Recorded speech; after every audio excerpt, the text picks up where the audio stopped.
Can you talk to us specifically about, you know, in your course of teaching, some situations where maybe you saw an athlete who initiated into your program and, you know, wasn't the most athletic, wasn't this, however, they put the hard work into it, and next thing you know, they're excelling in this sport or that sport, or even with their grades. Maybe their grades were really faulty or poor, and they got more confidence through the curriculum that you give, and next thing you know, you see it steamroll into their grades.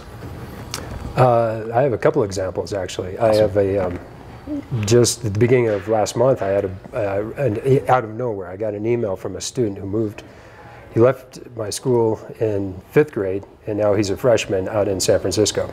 I got an email from him out of the blue, thanking me for the work that I did. I did a speed, an SAQ clinic with him, not necessarily as good as yours, but he's told me, he said he qualified as a freshman, he qualified for state and cross country 4 years later after the fact. And I have a feeling it was because his coach that he was working with at the time, you know, I'd like to take all the credit for it, but I can't. But I have a feeling it was some of the things that his coach was doing with him, like in practices and throughout those 4 years away from Grayling, but he still reminded him of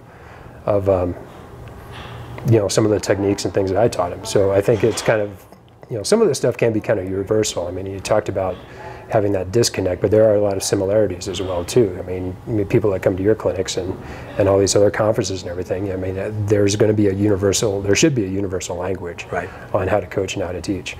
The second example also happened early last month. A parent of a 5th grade student of mine came up to me and she said, you know, my daughter finally, she really enjoys my class, she really enjoys learning from me, and she finally said something the other day. She said, Mom, I don't want to be the social and the most popular girl, I want to be a strong girl.